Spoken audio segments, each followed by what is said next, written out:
welcome back to the Clarion Costs podcast. My name is Ellena Hunter and I am an associate in the Costs and Funding team. I'm joined today by Joanne Chase, the legal director of our costs team, and today we will be discussing alternative success fees in mesothelioma claims. Joanne's just presented at a webinar, haven't you, for the same, so thought it'd be a good time for us to do a little recap of what was discussed in the webinar for the people that couldn't join us. Yep. Okay, so I think the best place to start is really with the legislation on success fees, because in 2013 there was a big change, wasn't there, with success fees? There was, yeah. So people who've been doing this work for a while, they'll recall that prior to 2013 there was the ability to recover your success fees and your ATE insurance premiums, your additional liabilities from the paying party. But in 2013, as part of the Jackson reforms, that was no longer possible. However, there was a rule that remained in the CPR that a lot of practitioners perhaps have overlooked in the passage of time or forgotten about, that actually entitles claimants, successful claimant solicitors, to apply to the court for an alternative success fee in mesothelioma claims. And what that means is that the fixed success fee is 27.5%. So your run-of-the-mill standard meso cases at a 1 will, if the funding agreement with the client is a CFA, the success fee will be fixed at 27.5%. However, there is a rule that says that the solicitor can apply for an alternative success fee, or actually the paying party. The rule kind of allows it each way, but we're just going to look today at applying for an enhanced success fee and just kind of the issues that need to be considered in order to do so. Lovely, thank you very much for that. So, like you say there, the standard position's 27.5%, because most other claims since LASPO, you can't recover a success fee at all inter party, but meso's an exception to that, where you can still recover your success fee and your ATE premium. Correct. And standard position is that the success fee is 27.5% that's recoverable. But, as you just said there are some cases where you can apply for this alternative success fee. And like I say, it's in the old CPR pre-2013. So what type of cases does it, what are the requirements for a claim to fulfil for it to be part of the alternative success fee? What's the difference? Yeah. So just going to the rule, it's actually hidden away in the archived CPR rules, CPR 45.24 and 45.26. So they're the rules you need to be digging out that are archived on the government website.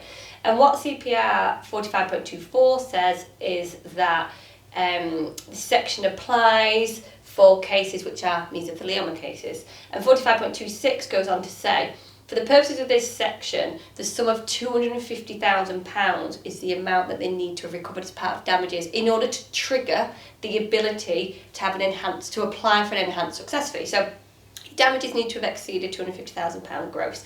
And then what you can do is apply to the court to have your success fee assessed. And you need to be able to achieve and get the court to award you a success fee of greater than 40% in order to achieve that assessed amount. If the court decide to assess your success fee at 39%, then actually it defaults back to 27.5% and the applicant pays the cost of the application for both parties. So you have to be quite sure. So you have to be confident you're going to get it.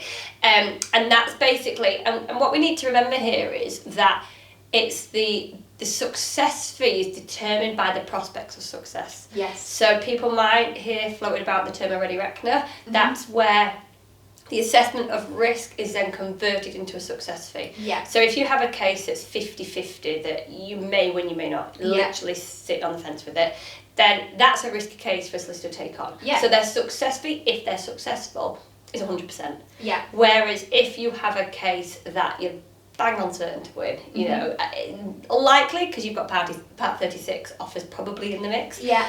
But if you have a really solid case where you're very likely to win, then that's going to reflect in a lower success fee. So when you look at a ready reckoner, you kind of look at kind of the prospects of success have a corresponding percentage increase, and you'll see in that table, if you pop into Google Ready Reckoner CFA, that in order to achieve higher than a 40% success fee, that's the threshold you'd have to get over. Yeah. Actually, it equates to approximately 72 70 to 72% prospects of success. So that's kind of, it's got to be that low kind of your prospects or less. So if your prospects of success are 60%, you're going to be able to have a chance to apply for a higher success fee. And certainly add, but it's all down to your assessment of the risk and your communication of your assessment of that risk is what I'd say. Yeah, absolutely. No, that was a really, really well spoken on how to explain the percentage ready reckoner, like you say. So in order for the judge to assess what the prospects of success are, what sort of things will they look at? What risks do you need to analyse? Yeah. So there's a really helpful case of Hewitt against S.A. Hopkins and Son. And this is a decision from 2019, but the case actually took place in 2017. The claimant solicitor was Erwin Mitchell, and damages in that case were £800,000 plus immunotherapy costs. And that judgment I'd really encourage anybody who's exploring whether or not they're in a position to apply for an alternative success fee. I'd really encourage you to look at that and read that decision, because it's really helpful to show exactly how it was Master Brown in this case, approaches the assessment of that risk and the decision on whether or not to apply or to award a higher success fee. So what Erwin Mitchell did at the outset of their case is they did a bespoke risk assessment. I suspect some of the heads in their risk assessment may have been generic for them, but they actually then went on and applied it to the information they knew. Remember, it's when they enter into that CFA. It's no other time. It's all to do with the risk of getting paid. Yes. So what they looked at is a risk factor was limitation date of knowledge. Another one was the claimant's evidence. What was their client's recollection of exposure like? Was it high risk? Were they sure that what the client was saying was right? What about independent witnesses? Were any witnesses available to corroborate what the client had been saying? What about number of defendants? How many? Because remember, meso claims you now just need one defendant to go against. Causation. What about likely defence? So there was a lot of risk factors listed in Hewitt that I would, again, like I said, encourage anybody to just look at, just get a feel and a flavour of how risk assessments are being done. And then the judge looked at them more closely. And so, for example, independent witnesses. Erwin Mitchell's fee earner had identified this as a high risk. And on the basis that there was no independent witnesses to support the claimant's account. But when Master Brown looked at this element closely, they said that's okay and that's a possibility, but there was no evidence on the file of papers that this had been considered. And what Master Brown said is, if it was not recorded. It is suggested that it might have been raised. I had not been specifically taken to any such record. And I am quite sure that if there was any real doubt about the claimant's account being reliable, which materially made this a substantially more risky case, that might otherwise be the case, that would have been a matter that would have been covered in some detail in the attendance note. So that's just one example of how closely Master Brown looked at the file and considered, and he did that for a lot of the risk factors that I talked about a few moments ago.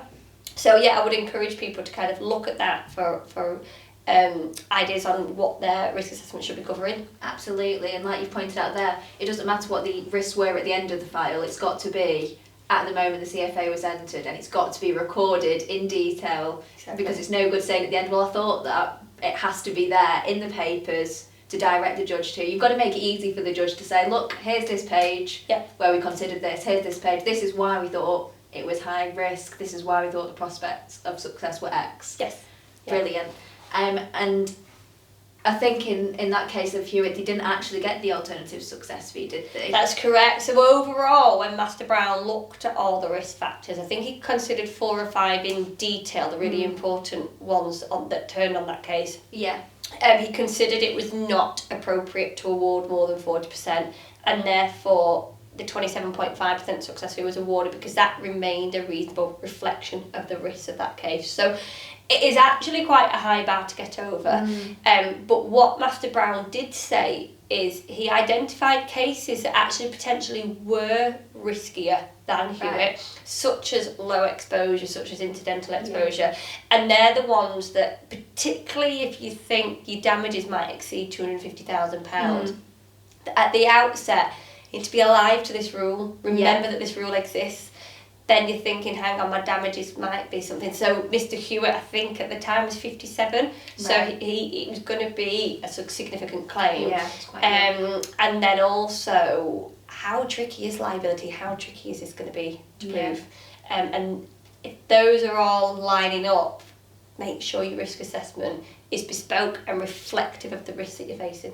Absolutely, and we've kind of touched on it there, but I was going to say, what would your practical advice be to mesothelioma practitioners that might have never heard about this before and go, oh, what do I need to do differently in my files to make sure if it does come to the end and it's over 250,000 and it was a high risk case, that they have everything they need to apply for the alternative success fee? Yeah, so definitely remember the rule, like we've just said. And undertake a bespoke risk assessment considering all the information. Your risk assessment, some viewers might think it's a bit of a nuisance document that you have to do to get the CFA sent out to the client to crack on with your evidence gathering. But actually, that's an important document. It's not a nuisance document, and it could actually result in thousands of pounds more profit. Yeah. Absolutely. So remember, your risk assessment is an important document that future you will thank you for doing. And remember what Master Brown said, that having looked through the attendance notes, that's key, and it's a repeated theme throughout the judgment, that what is in your attendance notes, it needs to be in detail and it needs to be reflective of what you're thinking and why you're thinking it and the impact that has had on your assessment of risk. And I think if you do that and you detail it all, I think then if you find yourself in a position where you want to make the application, then you have the evidence to support it, rather than trying to convince a master or a judge that it was really risky, but can I have it retrospectively, please? So that's kind of what the talk covered, and I think it's just always good to refresh ourselves with rules, especially when they've been squirreled away and overtaken by other rules. Yeah, absolutely. And if you've got any questions about anything we've spoken about today, then feel free to message anyone in the civil and commercial team, or specifically Joanne Chase, and we can give you any further advice on the alternative success fees, can't we? Yeah, absolutely. Brilliant. Thank you for joining me, Joanne. Thank you for listening.